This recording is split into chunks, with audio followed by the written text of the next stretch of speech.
Greetings and welcome, everyone. This is the 21st Goodman Lecture presented by Khyentse Foundation. We're delighted that so many of you are able to join us here on this day. It might be the morning for you, it might be the afternoon, it might be the evening, depending on where you are in the world. If you have any technical issues or questions, please send a message to KF Tech Support. And of course, as always, to ask a question to our speaker, please send a chat message to KF Q&A. So thank you all very much again for joining us and for being here. My name is Trent Walker. I'm a member of the Khyentse Foundation Academic Development Committee, also a postdoc at the Ho Center for Buddhist Studies at Stanford University. Today's talk, as you know, is by Erik Pema Kunsang, who is a renowned translator of Tibetan Buddhist texts and who was also named the 2022 Khyentse Fellow, which is the highest honor granted by the foundation to an individual. And his talk today will be on key points of timeless value.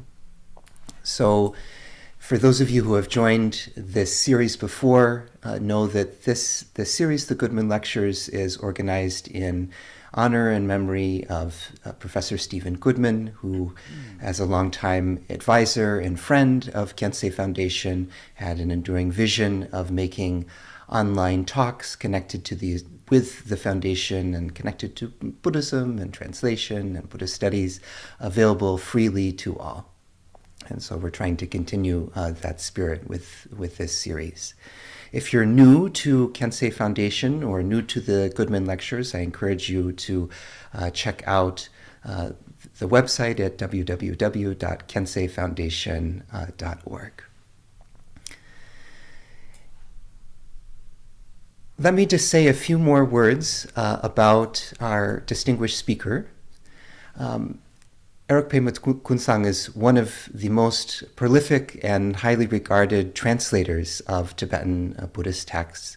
And since the 1970s, he's published, I think now over 50 books of translations of written and oral teachings, and commentaries by Tibetan masters. He's been particularly associated with a lineage associated with Tulku Urgyen Rinpoche, for whom he served as attendant and translator for many years, as well as his 4 sons. And in addition to the many books that he's published, and many of these are available through Ranjung Yeshe Publications, a series that he co-founded, he's also published many materials on particularly for practitioners, for chanting, for engaging in ritual, and you can find additional resources of the ways that he's put these chants into recording online through his SoundCloud page.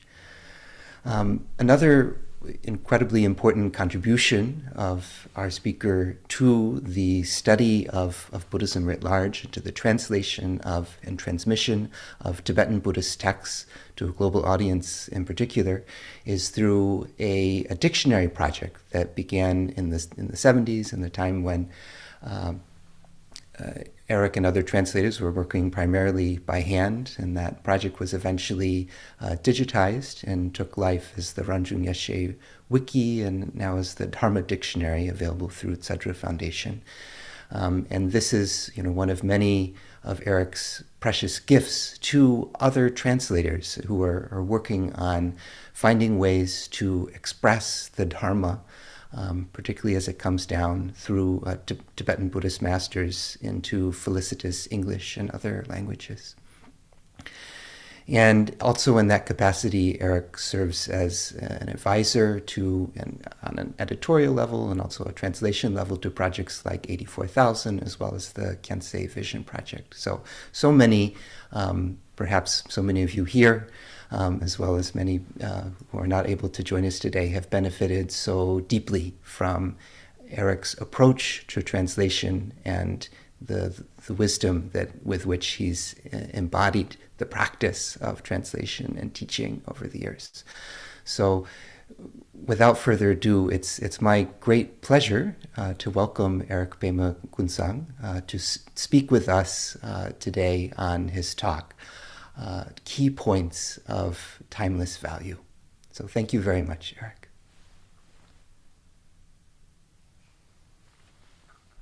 Thank you so much for this opportunity, and it's a pleasure to help out in the little way I can. I don't know what you expect, but let's see how it works out. I'd like to begin in a traditional way by calling upon all the teachers of the lineage, and I have asked my friend Rodrigo to chant 3 verses in English.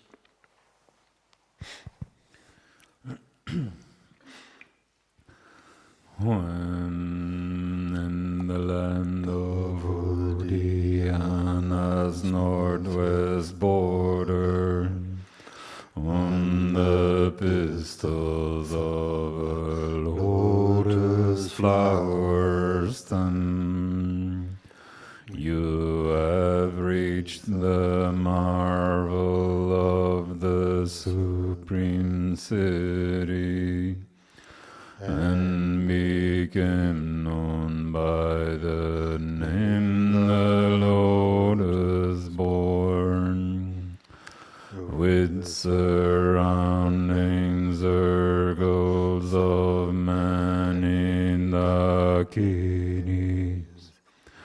In your footsteps I will reach accomplishments. Please approach in order to bestow your blessings. Guru Pema Siddhi Hoin Samanta Bhadra Vajra Sattva Praivara Sri Singha Padma Sambhava King of the 25 disciples, Sozurnunya 100 Tertons and the others, Gurus of the Kama and the Dharma hierarchical. In the Dharma Dhatu Palasakanishtam, essence of the Buddhas in the triple times, who directly shows our mind as Dharmakaya. O Root Guru, heed our yearning call.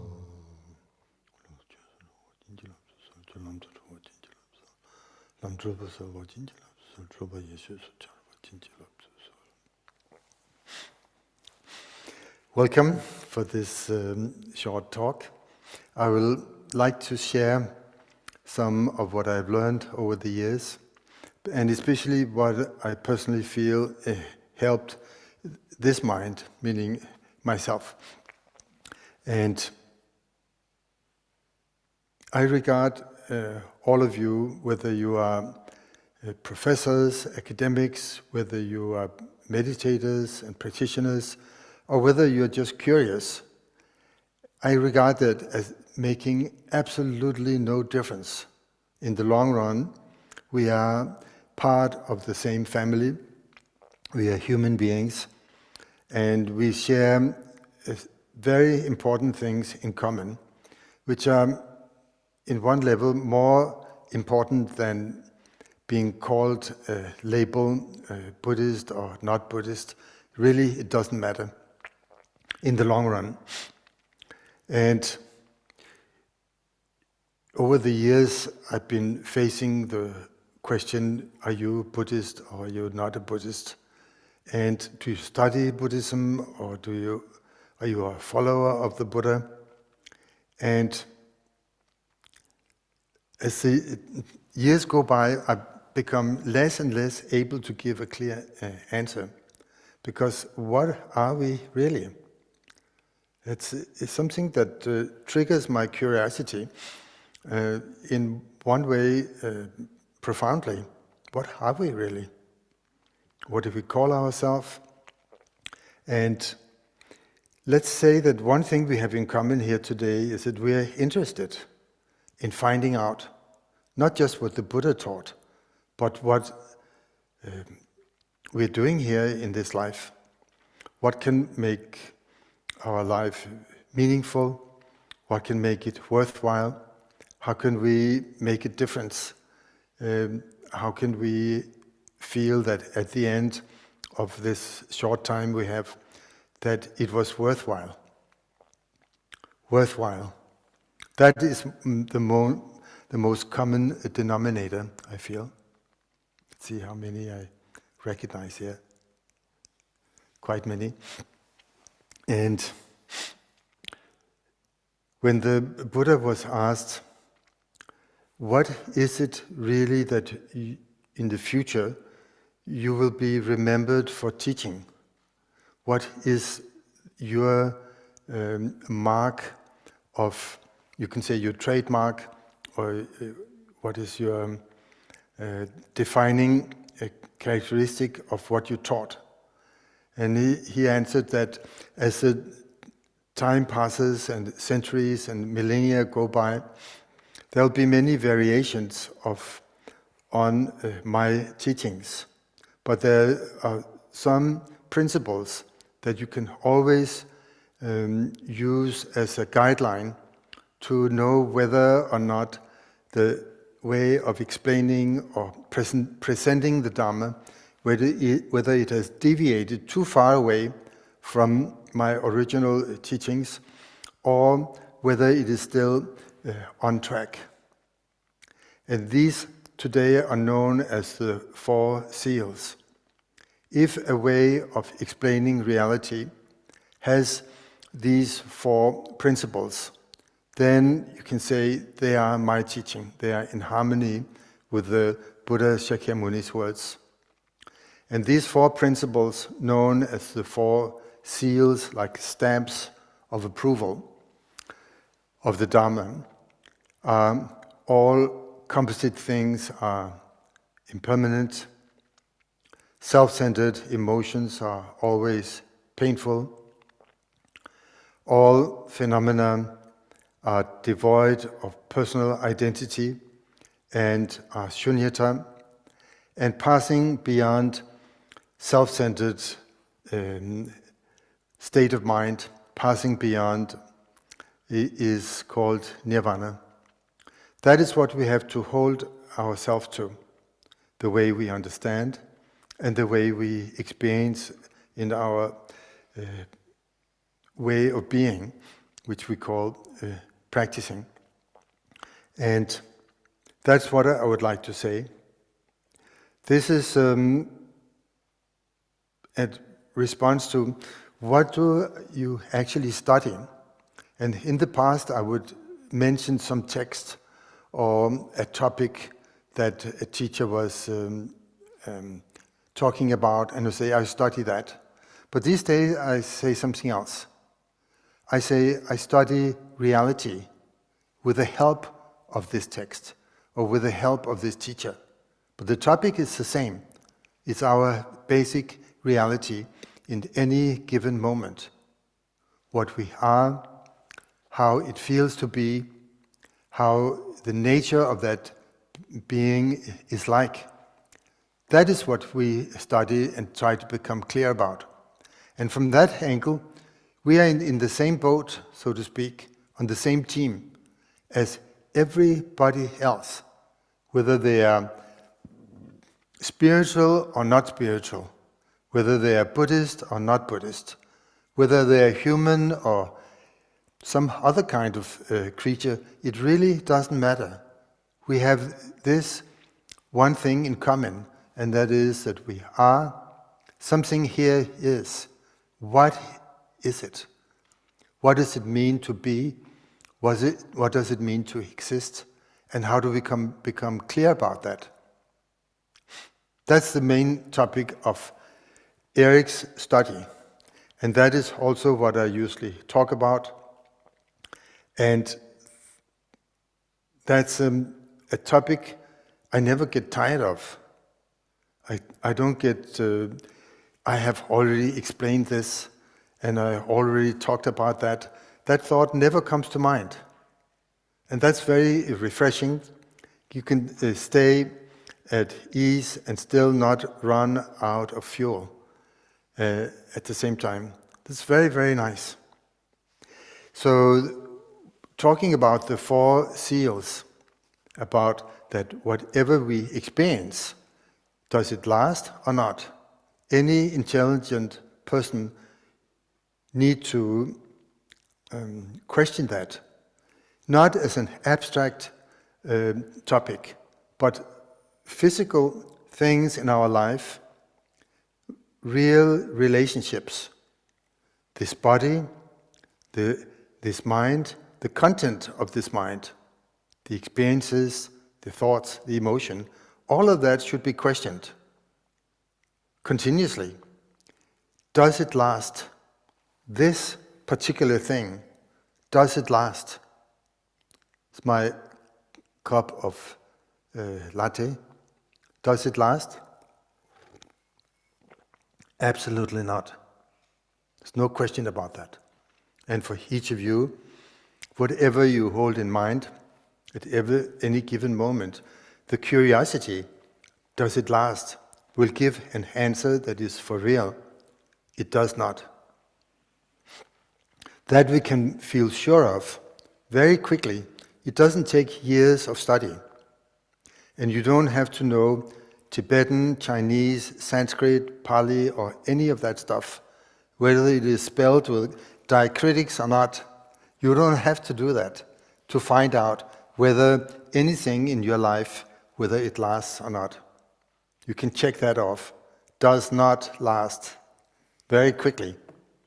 And by doing so, you are in harmony with how the Buddha taught. You are already on the Buddha's team. Little bit. Then the next thing is, how does it feel to be? How does it feel to like or dislike, to be hung up on some emotional state, or whether you're just cool and reserved? All of those states of mind that you notice because you are alive and you are conscious, you cannot avoid noticing how it feels to be. And is there a difference between the feeling being self-centered or open and without being self-centered? Is there a difference? You question that. And most people, they notice that it makes a huge difference. Self-centeredness is unsettling, and it hurts. All the emotions that we usually try to avoid, the hate, the craving, the close-mindedness, competitiveness, and pride. I know pride. All of these feelings have a tinge of being uncomfortable, which in the Buddha called dukkha. Doesn't feel right, and that's why you want something else in the next moment. You want to move away from that, to get at the right way of being. So all self-centered emotions are painful. It's very easy to check off. That's one thing. Experientially, very short, but as a general thing, also it's possible. Self-centered emotions are painful. The next question, what do we do about it? That is where all different paths, spiritual path and philosophy and so forth comes in. That is a different topic. But just to accept it, that naked reality of existing is not an easy thing to be. It's not easy to solve the problem of existence. Whether you are human or not, really doesn't matter. It's not easy.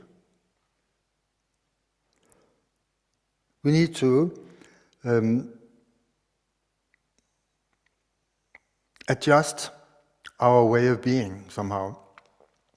And that's what everybody's doing already. Don't need my word for it. Every lizard knows this. If it's too hot in the sun, you move into the shade. If it's too cold in the shade, move out in the sun. You don't need the Buddhist words for that. That something needs to be done to adjust uneasiness. What is it caused by? It's caused by some ideas we have on a mental level that which could either be in tune with reality or could be totally opposed to reality. Or whether or not that is the case for us, we need again to question with a curious attitude. What is this that experiences? What is the it that calls itself me, I, myself? And find out that.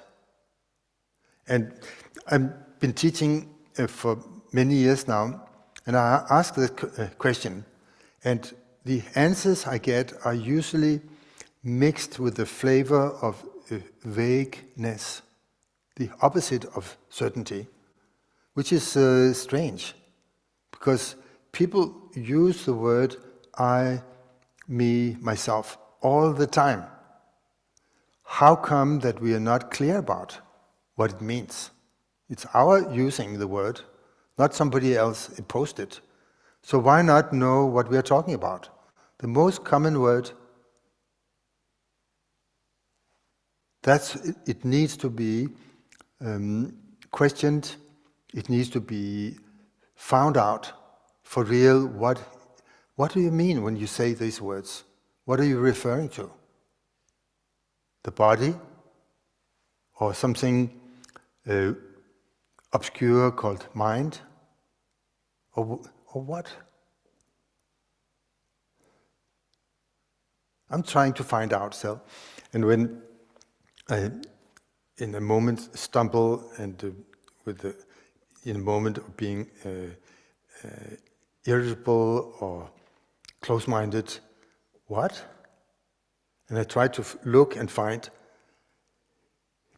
can you keep a secret? I still haven't found the answer for it. No, I'm supposed to be an expert in these things, but honestly, I'm still at a loss when looking for what it is that calls itself I, me, myself. Can't find it. But luckily, I have friends in that department. All past meditators also failed to find a thing, an it, which is really me, I, myself. We are a gang of losers, millions of them, since the time of the Buddha until our time. Every meditator, honestly, becomes a loser, at being at a loss when having to put a finger at what exactly is it you are talking about.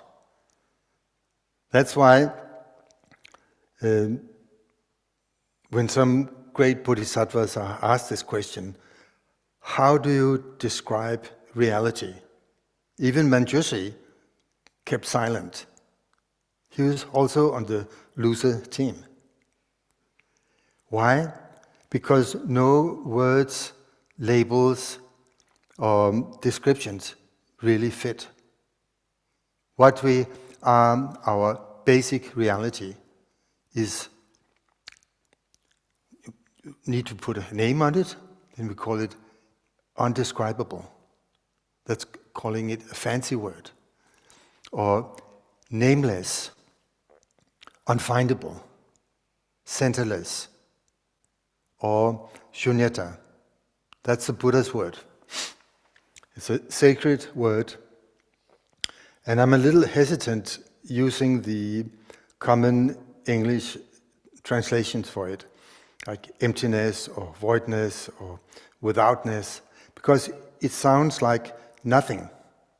And that couldn't be further from the reality of shunyata. It's more close to something Shakespeare was fiddling with, like to be or not to be. But he still was stuck in either one or the other. So I'll re-edit it and say, to be and yet not to be. That is the answer. So at the same time as that we are with a strong feeling, I am, I perceive, I experience. At the same time as that, same moment, when we need to point at what we are, can't find it. Isn't that strange? Being and not being at the same time. That is the definition of shunyata. That's the third seal of the Dharma. All phenomena, and all phenomena are not only outside of ourselves, like abstract topics that we comfortably can sit in our armchair and look at and talk about, oh, that is shunyata and that is shunyata. No, it's about you personally. You, meaning I, am shunyata. When we enter the realm of Vajrayana, the fact, the reality of being and yet not being at the same time is the whole vista of the Vajra realm. Not one or the other. And that is the beauty of the Buddha's teaching, which he described as walking on a staircase, step by step. When getting to the top of a huge staircase, an outdoor staircase of stone, not a small wooden ladder, but you walk up step by step, and then you get to the top of it. And the Buddha said, my teachings are in exactly the same way, from the lowest level of teaching to the highest. It's step by step. And we get not higher and higher teaching, that's not what is meant, but closer and closer to reality. In other words, more realistic and more, in a way you can say down to earth, if you like that. High teachings used to be popular in the previous century. Then it changed, and now people want something that is effective at wherever that person is right now. Whatever works right now, that is the highest teaching. So how do we go about walking on that staircase? From all composite things being impermanent, or on a more personal level, it does not last. Whatever we hold in mind, whatever we think of, and whatever the process of thinking is, it does not last. And all the way up to the highest teaching, that going beyond the false assumptions and self-centered emotions, going beyond that is peace. Nirvana is peace. All of that we need to approach somehow. How do we deal with it in our personal life? And here the Buddha also gave a short instruction. And I love short. Short, at the most 4 things. Otherwise, I can't remember them later. I'm that type of person. Not only simple-minded, but also old. And as you get older, you'll appreciate short instructions, short teachings. Why? You can remember them. Tunjum Rinpoche once said that you can forget the words, but you can't forget the meaning. And if the meaning is within sight, then it's easy to remember. So the Buddha gave a short teaching on how to approach the Dharma, how to get hold of the 4 seals. And they are called the 4 reliances. I'll just mention them and maybe explain, maybe not. I'll see how we feel like. The first is rely on not the person, but the Dharma. In other words, when you connect with a teacher or something, it's not the person you should rely on, it's what he or she tells you that you can understand. Something that is useful, that you can take home. That is what to rely on. You can't rely on another person because that person either dies, walk away, or you walk away, and you're left by yourself. You need to have something with you that you can use on a daily basis. So rely on the Dharma, not the person. It's obvious. It's the first thing to rely on that the Buddha taught. Then about the Dharma, he said, rely on the meaning rather than the words. When we say I got teachings and I got instructions and it was given a way to practice, usually it's identified as being something you can type down on your keyboard and you can read again in a book. But the Buddha said something radically different. It's not the words, it's the meaning behind these words that we should rely on. That makes sense for almost every grown-up. Same as your sweetheart saying, I love you. It's not the words, it's the meaning behind that. It's obvious. Words are cheap in our world, in our times, and most are often lies, even given by important people. But when we relate to the Buddha's words, there's some trust behind that towards the Buddha or an enlightened master. But still, it's open to interpretation. Did we understand it right? Otherwise, we fall into fundamentalism. So, did we understand it right? Did we get the meaning or just the words?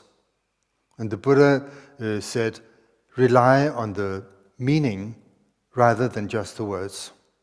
I think we can all agree on that. Then, next, what about the meaning? What kind of meaning are we talking about?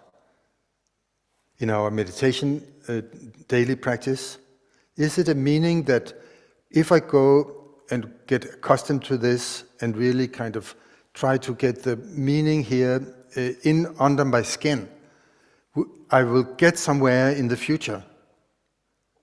Is that the kind of meaning? Or is it the meaning that right in this moment, something is laid bare that I can trust? The Buddha said, rely not on the expedient meaning, but on the definitive meaning. And definitive meaning means something which is of timeless value. Expedient mean it's good for you right now, but later you might need to change. Like a pair of pants. Unless they have an elastical rubber band, then you may need to change. Reality may need to change or not, to fit your ideas. Or does the ideas need to change? It's better to rely on something which is reliable, definitive, meaning always realistic, always right. And what kind of truth is that? Something that can be tested again and again, and you find out the same answer. For example, mentioned before, all composite things do not last. We can check that this year, next year, in 2 years, and we'll find out the same. And also, is being self-centered or pleasant, or does it hurt? The emotions that are motivated out of that, will they be painful or not? We question that, and we find out that almost always there's some pain involved, some disappointment, some frustration. I think you all know this. We are experts in this matter.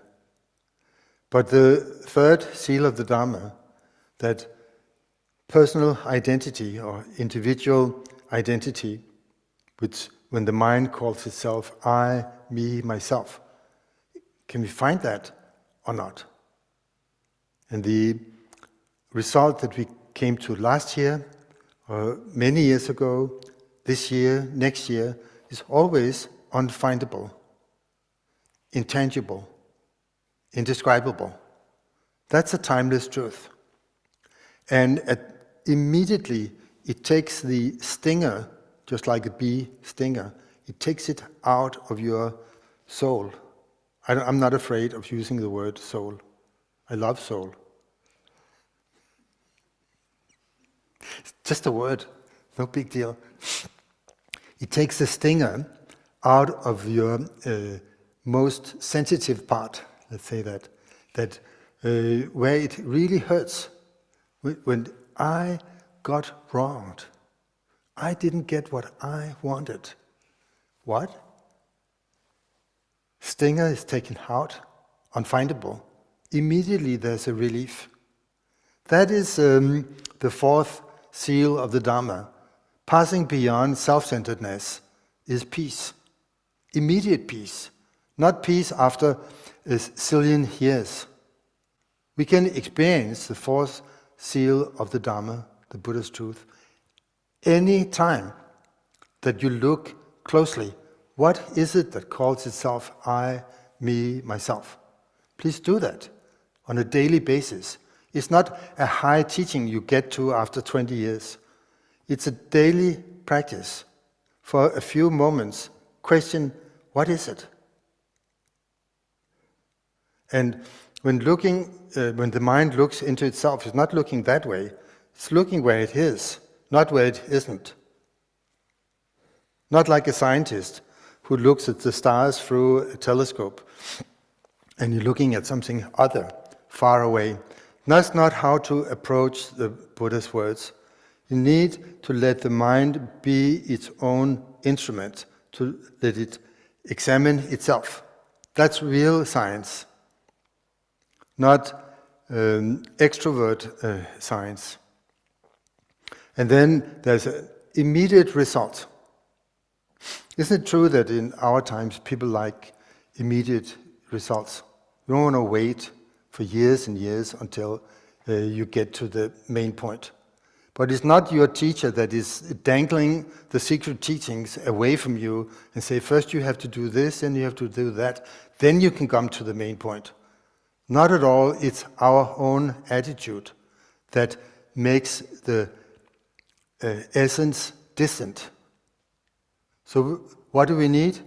Change attitude. regard all the words of the Buddha as personal advice about this mind and how to allow a moment of freedom 500 times a day. Not only at the end of the visualization where everything dissolves, but 500 times a day, 500 times a session. Let the mind look into itself to discover immediate reality. Then you are at the center of the mandala. That moment. That's for Vajrayana students. I don't know if there's anybody here. I don't know if I even belong here, but said it anyway. We need to let this mind find itself as unfindable. Many, many times. Every day, every session. Otherwise, there is a delay factor, which is that what was supposed to be a living experience gets postponed into the future. And this is the fourth point of the four reliances.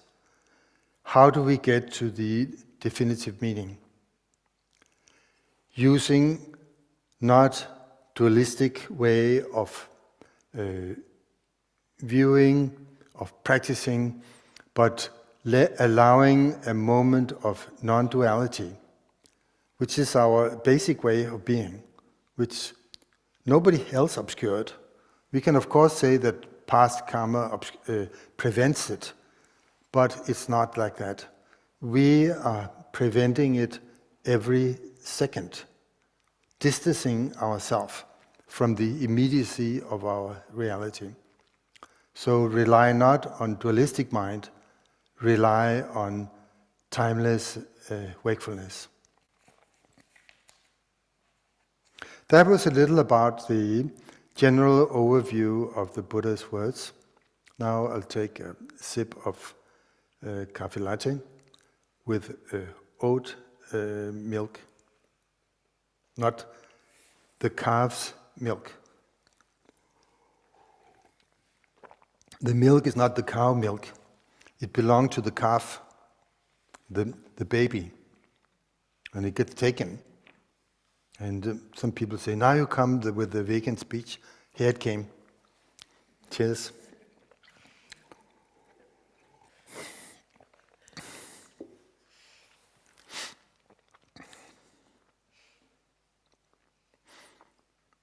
I'm taking a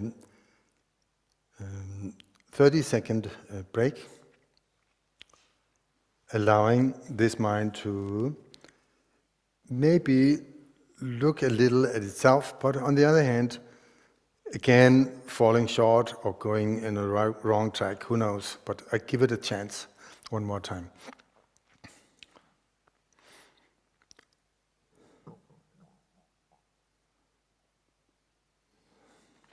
I also have a heart problem, so not to get too worked up being an important Dharma teacher, I need to relax once in a while.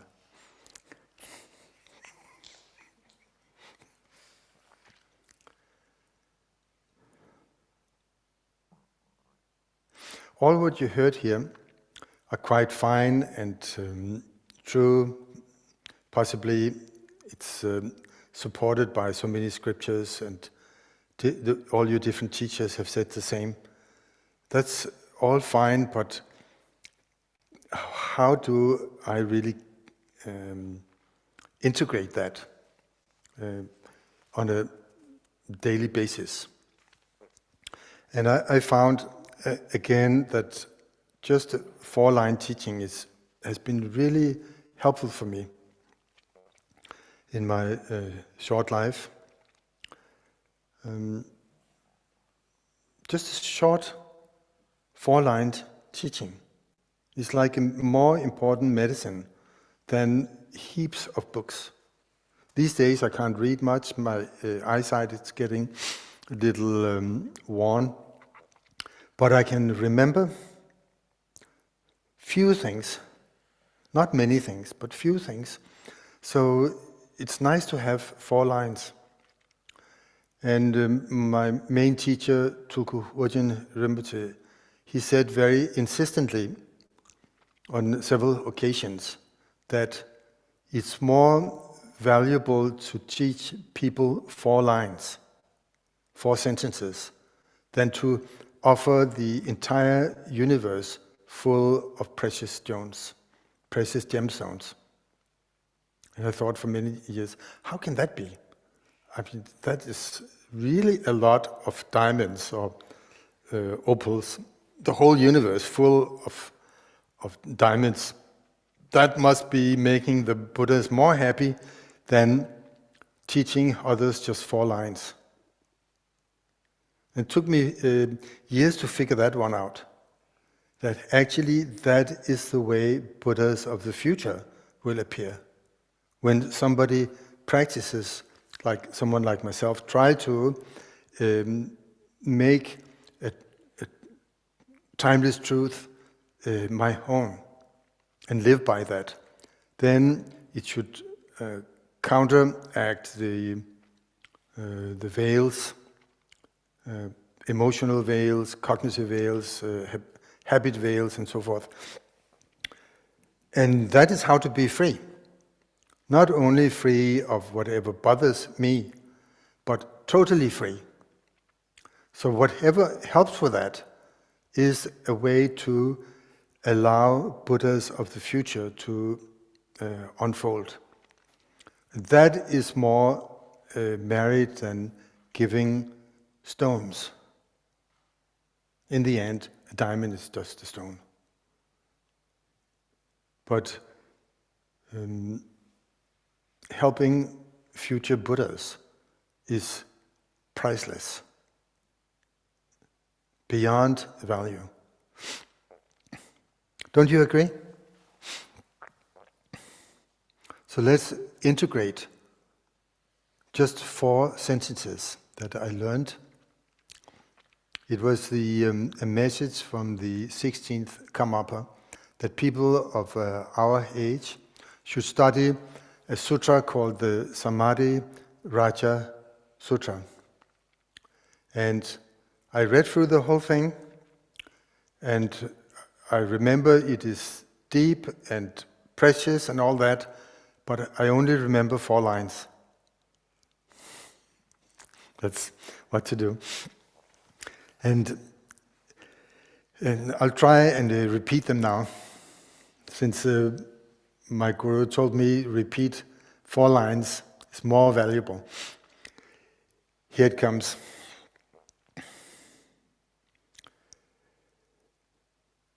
A bodhisattva called a moonlight, a youthful moonlight. He asked the Buddha, what should a male or female courageous being, a bodhisattva, in which way should they practice in order to quickly awaken to true and complete enlightenment? And the Buddha replied, he or she, a courageous being, should cultivate 4 attitudes. The attitude of being impartial, the attitude of being non-aggressive, the attitude of being altruistic, and the attitude of being completely free of preconceived ideas. Unbiased, non-aggressive, altruistic, and open-minded. Then such a courageous male or female bodhisattva will quickly awaken to true and complete enlightenment. That is easy to remember. But how can we be like that? I've been trying to teach this for years, and I'm found out from trial and error that we need to turn it around for people in our time so that self-discovery becomes part of it. People like to test and find out for themselves. Isn't that true? Not just to be told a dogma that we need to learn by heart and then repeat it like a belief system. It's beginning to become old hat. Indoctrination, brainwashing. Instead, have the attitude of a discoverer, an explorer, a real scientist who tests the moment-to-moment reality, uses that as the object of study. And the individual mind where it happens, whether it's something we believe to be outside or inside, doesn't matter. It's part of our present experience. That is our lab. And our intelligence, which is curious and open-minded and a little bit childlike, that is the scientist. Real intelligence, not preconceived ideas. That's not science. That's preconceived ideas. It's a form of dementia. Sorry, if there's some scientists here. You can chuck away all your preconceived ideas and be a real scientist. Somebody who still discovers fresh findings in this moment, right now.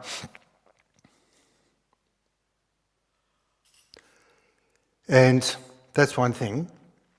The other thing I have found out is that there's an incredible lack of merit among Western Buddhists. Sorry if it offends anybody. I'm also a Western Buddhist, and merit is in short supply. So one of my main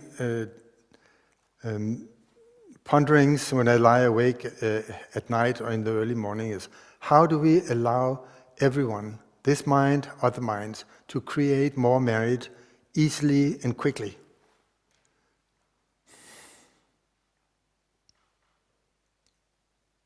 How? It's by attitude, will, wish, goodwill. It doesn't have to, merit is not a physical action like doing fitness. It's about our attitude. So I phrase the four things to cultivate that the Buddha taught in Samadhiraja-sutra as wishes. Goodwill, that we at any time, whether we are standing in line somewhere, washing dishes, or about to meditate, or just finished doing something we call meditation, immediately make a noble wish. May there be more moment of being unbiased. And then dropping everything. Dropping the wish, dropping the attitude, and allow for a moment of being attitudeless. Then, after a while, begin to think of somebody or something we need to do, and then make another wish. May there be more moments of non-aggression. In this mind, in other minds, doesn't matter, all the same. If you find some people really aggressive and annoying, then make the wish on their behalf. May that annoying person have more moments of non-aggression. And since you're annoyed about that person and irritated, also include yourself. These days there's a lot of talk about self-love. I haven't found that in the Buddha's teachings, I'm sorry. with all respect to the ones who teach that. May there be more moments of non-aggression everywhere. And then drop that thought. Be in the present as well as you can.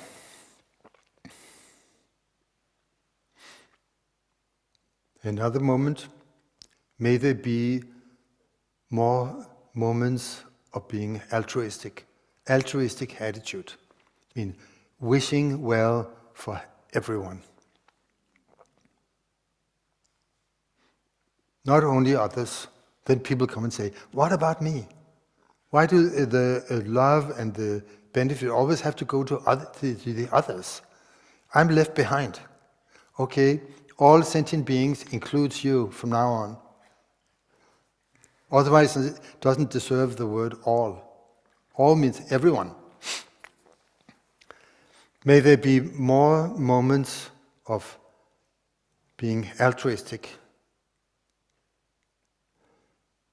And then drop that again. If you want to at that moment, let it be shamatha. If you want to, let it be vipassana. If you insist, let it be mahamudra or dzogchen. I don't care. As well as you can, be completely free and open just for a short while.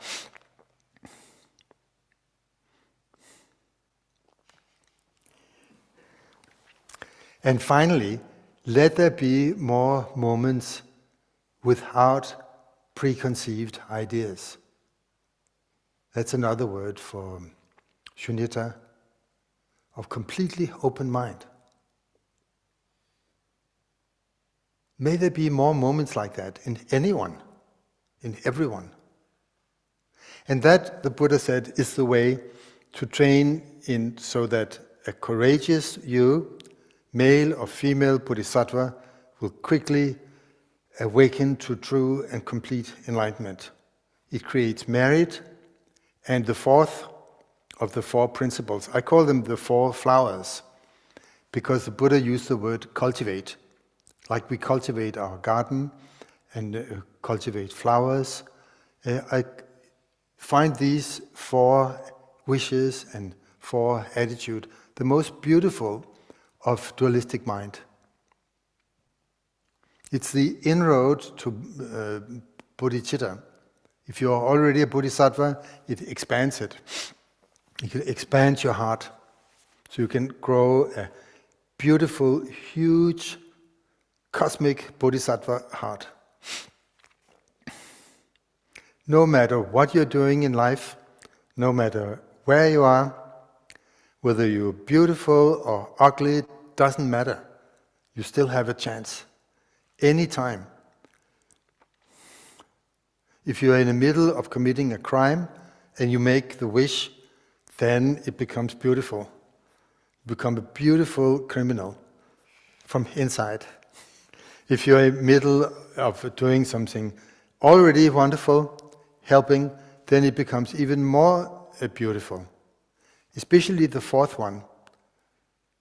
May there be more moments of completely open mind, free of, here is a little trauma to the Sanskrit addicts, prapancha, free of that. Remember to put the little something over the end. Totally open mind. It's so wonderful. And then drop the idea of open mind and just allow open mind. As shamatha or vipassana, or even better, indivisibly, both at the same time. With kindness behind it and open mind, you can't go wrong. It's a tried and proven highway of all past bodhisattvas, all past meditators in India and Tibet. And I'm so happy that at the end of this life, I found something that I can finally understand and also make use of. And not have the feeling, oh, today I didn't find time to practice. Totally bullshit. You always have time. Short time, make it count. Use short moments to make a difference. Tulku Urgyen once said that when you have a few moments free and you spend that on totally open mind, as long as it takes an ant to crawl from the tip of your nose up here to between your eyes, it's about an average nose, okay, like this long, that will transform countless aeons of negative karma. That is, in other words, authentic presence, real meditation, not just sitting.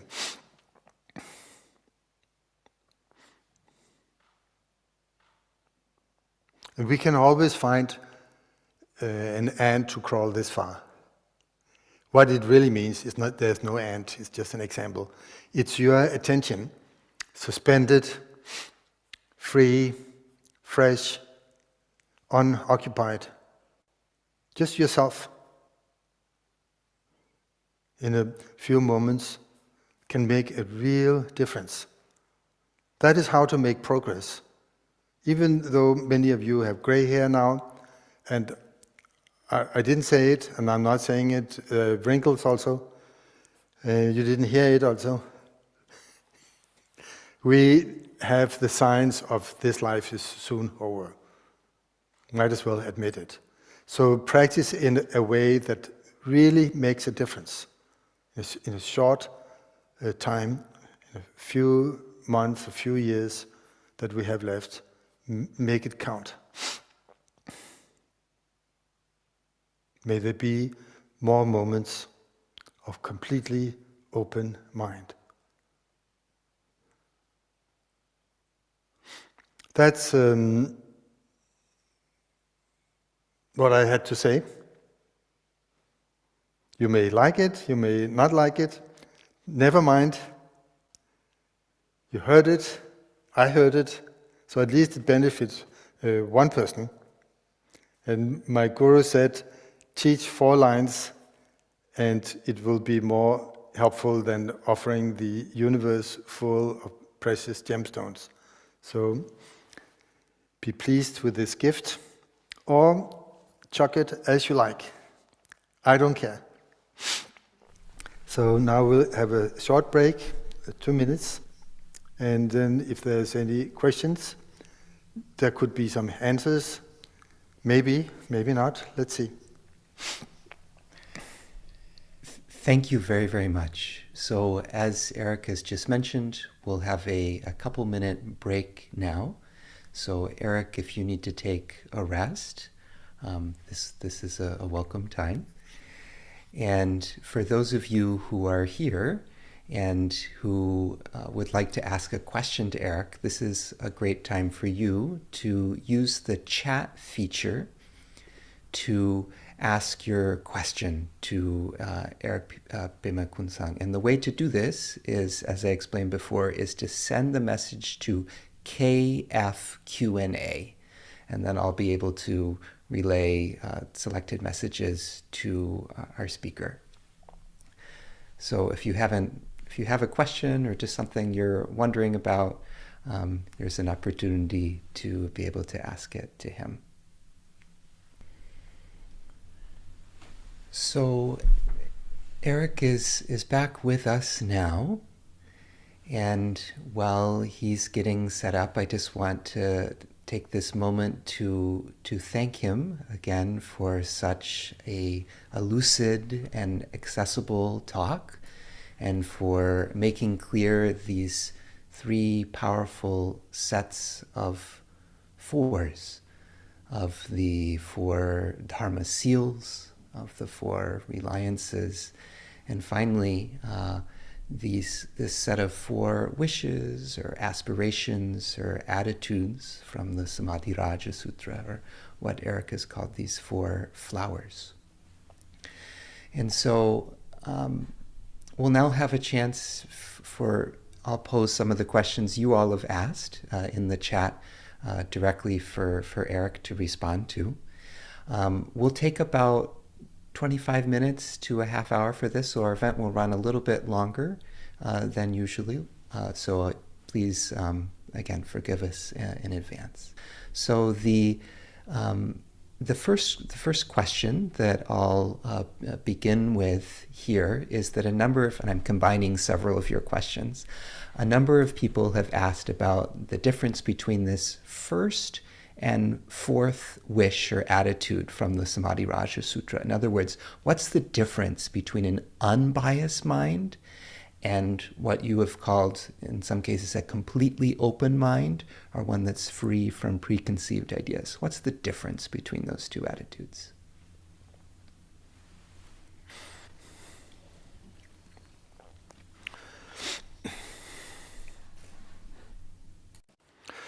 Being unbiased or impartial means making no distinction between who deserves love and who does not deserve love.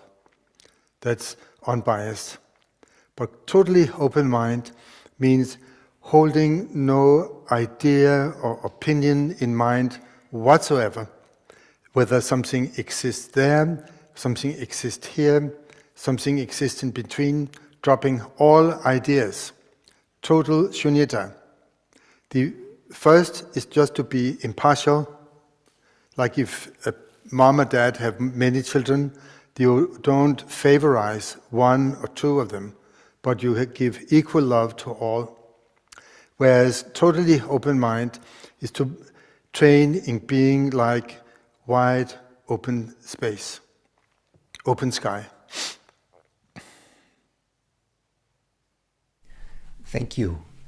We have another question coming in that's related to a different set of 4 that this listener wanted to invoke. That is this idea of the tetralemma, or the chatuskoti of affirmation, denial, both affirmation and denial, and neither affirmation nor denial. In other words, in the language of what you had brought up earlier, to be, to not be, both to be and not to be, and neither to be nor not to be.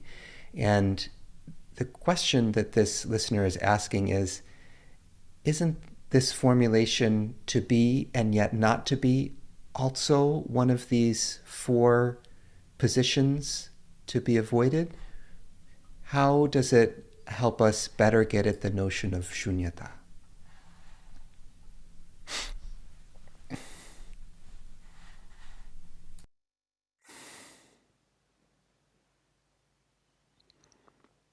Depends on the individual person, whether or not we use the words and formulations as a way to trick our way around opinionatedness, not stepping on the lines between the places we walk, which is a way of obsessive compulsive behavior. And sometimes we can have that attitude, if I could just avoid stepping on this wrong formulation or that wrong formulation, then I'll be a free, clean philosopher. But totally free of ideas and opinions means you're not stepping on any lines at all. And if you do, never mind. That's not what it's about. It's not about formulating in the right way in this context. It's just to be totally open-minded, like a child, but not to be childish, but like a child. That's how Saraha phrased it in old India, the wonderful Mahasiddha Saraha. You can read some of his songs. It's the difference between trying not to make wrong definitions or declarations. That's one thing. And the other is to be totally open-minded. Very different. Huge difference.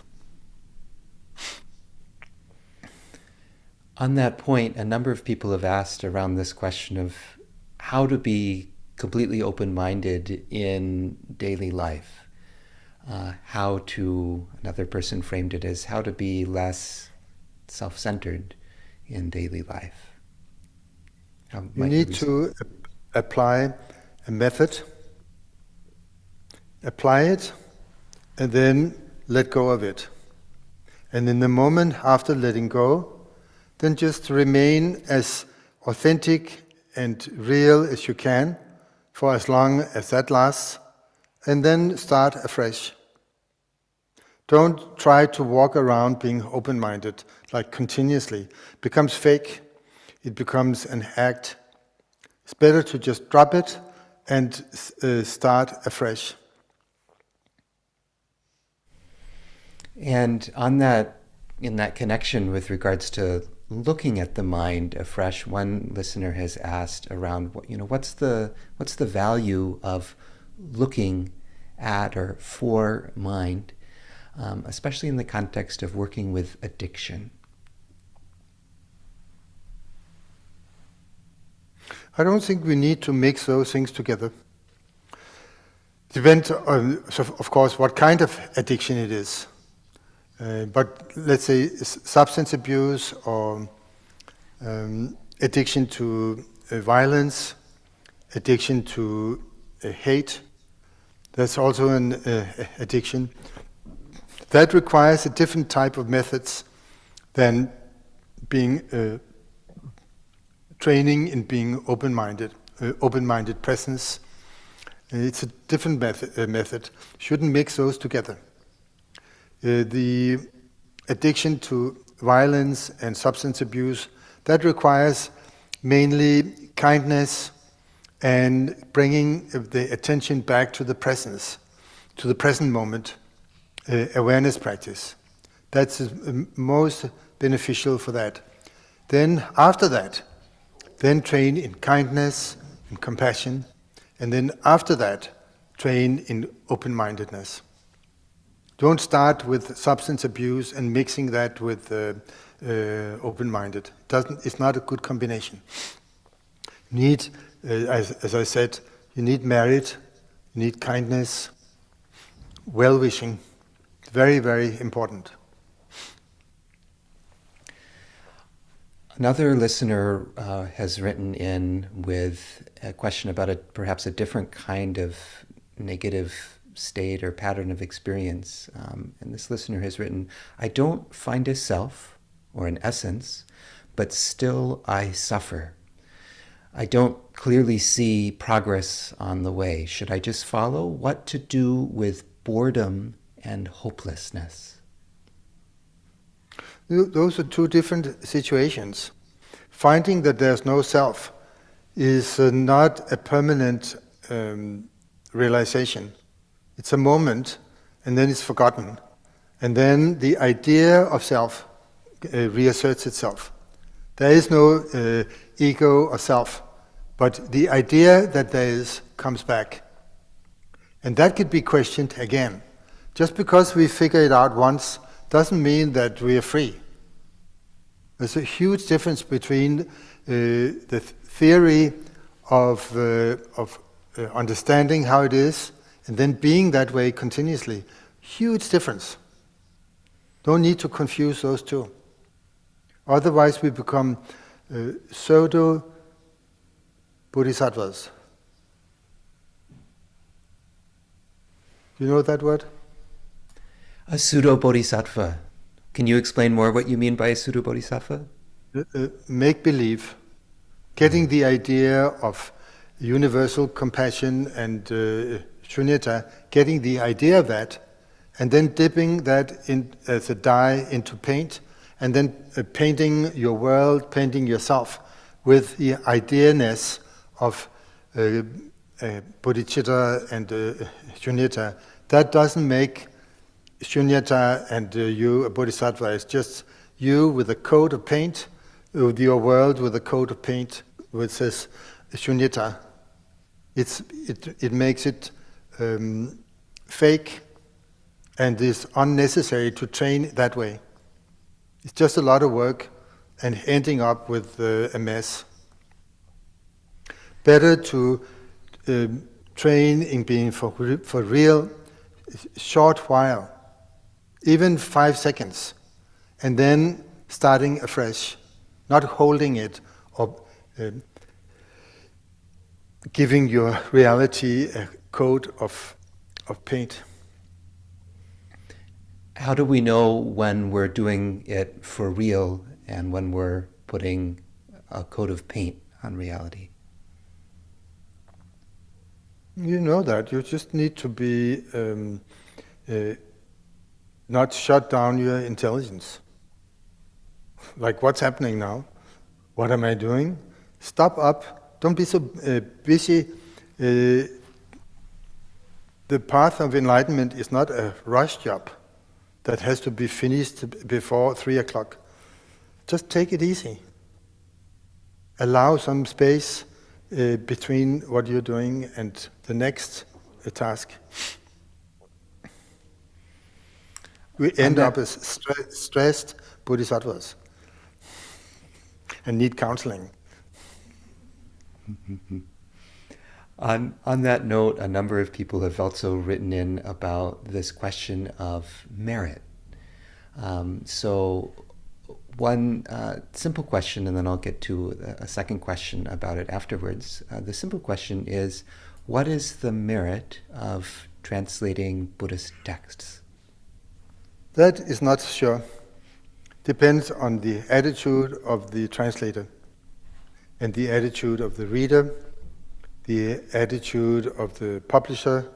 There's a lot of ingredients that are mixed in, and we aim for the best, but then wherever it lands, we just try to be happy about that. And then next time you open a book, try to have a better attitude. But merit is not a physical thing that can be measured like in kilos and meters. It's the goodness of your heart. That is where the merit is found. And in that connection, someone else has asked about this question of rejoicing, and rejoicing in merit made or presently being made. Can you tell us a little bit more about the importance of rejoicing in the context of making merit? Rejoicing is in itself merit. It's not that you make merit, it's just a way of speaking. But merit is goodness, kindness, being happy in the prospect of someone being helped, uplifted, inspired. All of those attitudes are kind and benevolent, and that in itself is the merit. It's not that you get the merit at the exit of that session. It's not like that. It's immeasurable. And merit in itself is shunyata. It's an inroad to shunyata. Like a door. Thank you. Something you mentioned in your talk was this idea that Western Dharma students have little merit. And one audience member has written in to ask, why is this the case, and why Western students in particular? Because I'm a Westerner, I know it from inside, like a undercover agent. And I noticed myself how I, for so many years, have regarded practice as something other than being in a positive way. That you do your practice, and then when you're finished, then you can kick back and relax. That's completely wrong way of dealing with it. You're supposed to relax while practicing, while allowing openness of mind and goodness and kindness. That grows better in a relaxed state of mind than in an uptight, stressed dharma practice attitude. So quite related to this, then, someone has asked, at times I'm afraid of being open-minded, as it might lead me to be tolerant with laziness in my daily practice. Can you share your thoughts on this? Don't worry about that. Open-mindedness doesn't last long. It never becomes a problem. There's no time for that. It's already gone. Then you get uptight, and then the problem already happened. So that's also too late to worry about it. A problem that may happen, it already happened. So better to just start afresh. Let your session be like, for example, 20 seconds. Then in the first 10 seconds, you totally let go in whichever way you have learned. And then after 10 seconds, you notice that actually it's getting forgotten, and dualistic way of thinking and structuring, reconstructing a reality has already happened. All within 20 seconds. What to do? Start all over again.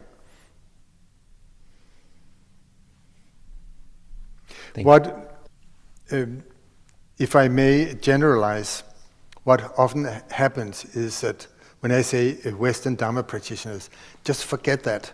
It's individually. And there's no way to say for everyone. I just said it for entertainment, and it obviously caught somebody's mind. Westerners, Dharma practitioners in the West need more marriage. Whoa, are you talking about me? That feeling came up. Obviously, somebody felt hit.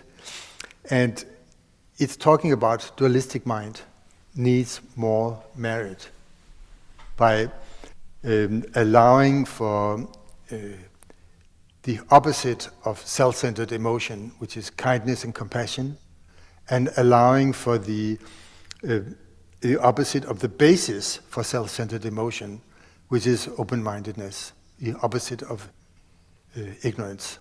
So train in that as the main practice 500 times a day. That means 1,000,000 times a day, if possible. That's what practice is. It's not something other. It's not how many fitness exercises we can do with that has a Tibetan word for it.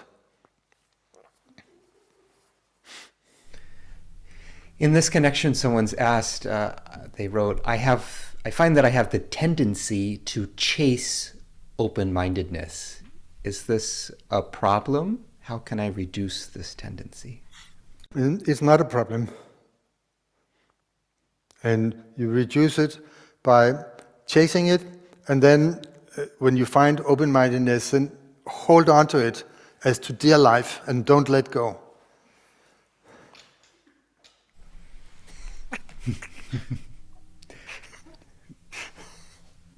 Try at least. And when you get really tired, then let it go. But give it an honest try. See if it works. It hasn't worked for meditators of the past, but maybe for you. Who knows? We have a number of questions that are in connection with translation and also connected to the ideas you raised with the 4 reliances, particularly this, the second one that you mentioned of this, the second and third one of the distinction between word and meaning and between provisional and definitive. And one question connected to this is, as a translator, do you think that translating activity is useful for practicing the four reliances? Absolutely, yes. Could you share a bit more about how, in the process of translation, that framework is present for you and how it interacts with your work? As a translator, whether it's verbal or written, you have to pay attention to what is the main point here, what is really meant. That kind of intelligence the translator needs to have, also the editor and the reader. What is really meant here? Then you get to the definitive meaning, more than just the expedient or the provisional, but not so clear-cut. You need to use your intelligence and always find out. I don't want to give one answer fits all here.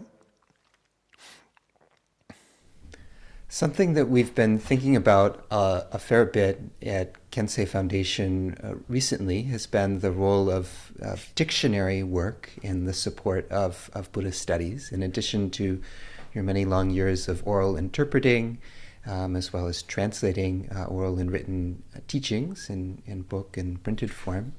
You've also done a lot of lexical work in building these on your own, and then also collaborative dictionary projects. Could you tell us a little bit more about the role of this kind of lexicography in supporting the study and practice of Buddhism? Yeah, I would like to deeply apologize to all present and future translators for doing this big, making this big obstacle for all of you. You should learn from a living person, not from a book. And I learned by doing it, but I'm sorry, I'm not sure whether it's helpful for others. So please learn from the living word, not from a dead book.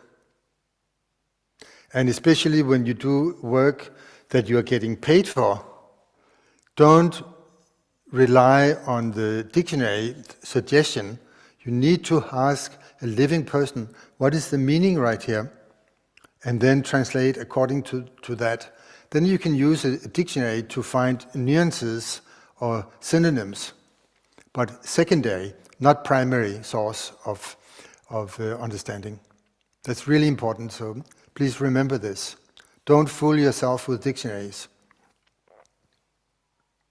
Something that's distinctive about this Dharma dictionary project and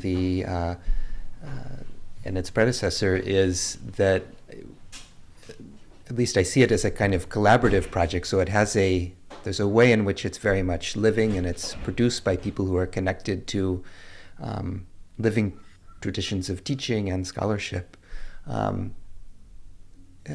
In what sense is it, from your perspective, is it still not living because it's a dictionary?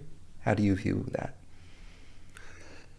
Many words have several levels of meaning, understood according to context and according to the depth and, for example, tantric words have 10 levels of meaning of just one word. So if you look it up, you may get 3 or 4 meanings, but what about the 6 other meanings? Should they be left out? And it needs a lot of consideration and a lot of patience on behalf of the translator. Don't do rush jobs. Sit, look out your window. Best place to sit and translate is your laptop and then the window in front of you. So you have space in your mind at the same time. And don't try to reach a deadline, to meet a deadline. forget that. It's a way of corrupting the Dharma, and the kind of translations that get done in a rush in order to get done with it, and maybe you even get paid, and the quicker you do it, the more money you get. It's a way of corrupting the Dharma and reducing the value for future people.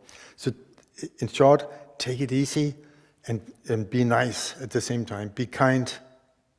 There was several Sanskrit grammars that were written in India. Grammar is not necessarily a big book, but it's a way to codify the uses of words in combination. And the attitude of the grammarian makes all the difference. Not the correctness, but the attitude, the motivation. And only 2 of them survived to Tibet, and they were the ones written by bodhisattvas. So again, check your motivation, and then when it's checked, adjust it, upgrade it, improve it, make it better. Make a wish, may this be of benefit for as many people as possible, and all the ones that I will never meet and never know of, may it help them as well. Thank you so much. So we're coming to the end of our time here. Let me just ask you one question to tie us back to the very beginning of your talk. Please forgive me for forgetting the name of your colleague or student who was reciting along with you in such a beautiful way at the beginning. Can you speak more to the importance of translating chants and ritual texts in a way that they can be recited? In this case, it sounds like in a traditional Tibetan fashion for that kind of chant. Rodrigo, thank you so much. Somebody whispered it in his ear. Yeah. I find that when chants are in meter, they can be remembered. It's more easy to remember a song when it comes as poetry with rhythm and meter than to remember New York poets from the 70s who would break all the rules. How many of those poems do people really remember? It's not so easy. They may be beautiful and revolutionary in that time setting, but today we need something that is practical and can be used again and again. So I'd like to conclude with 3 other verses of dedication and with a wish that even if there's just 4 sentences that you remember from my talk today that come from the Buddha, then may they be helpful for all your friends and family, the people you meet, and the people you know or don't know into the future. May it all spread. Even if you never hear about it or get any thanks, doesn't matter. Doesn't matter. Goodness is goodness.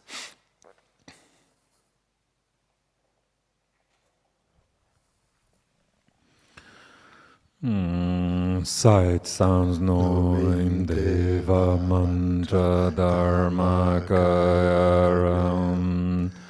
Play of kayas and the wisdoms boundlessly unfold. In this practice of great yoga, secret and profound, let everything be just one taste, the non-dual sphere of mind. In every single lifetime may we never be apart from authentic teachers, dharma splendor to enjoy, completing all the virtues of the bhumis and the paths. May we swiftly all attain the Vajradhara state. May the precious and sublime awakened mind rise in those where it has not arisen yet. Once arisen, may it never fade away, but continue to increase forevermore.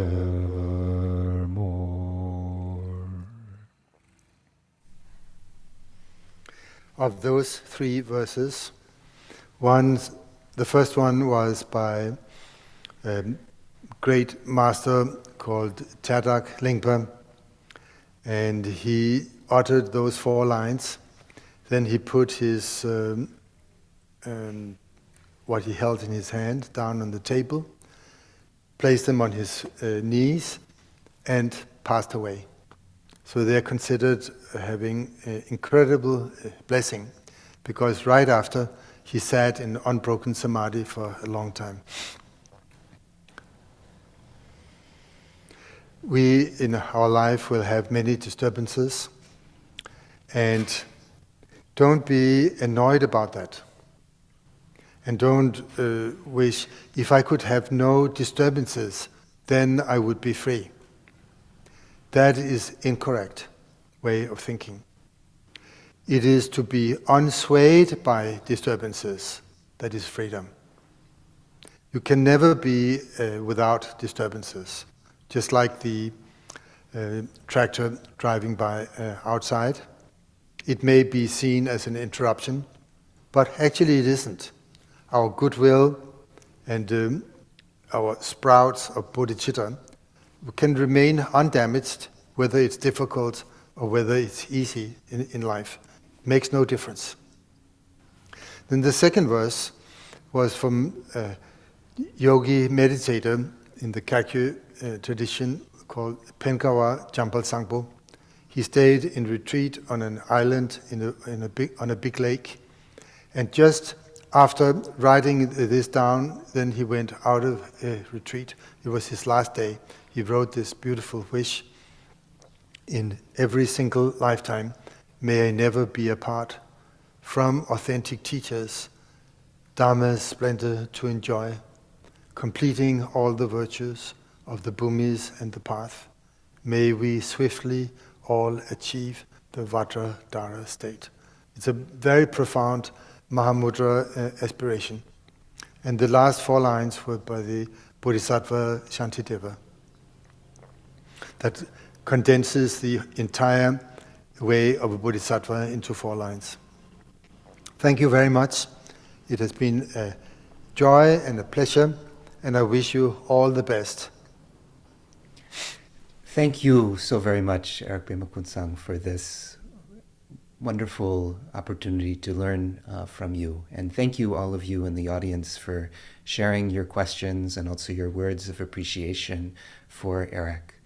So we'll take a break for a month or so with this lecture series, and we'll update you all again via the KF mailing list when later in the summer, when the lecture series returns. So thank you again, all of you, for your time.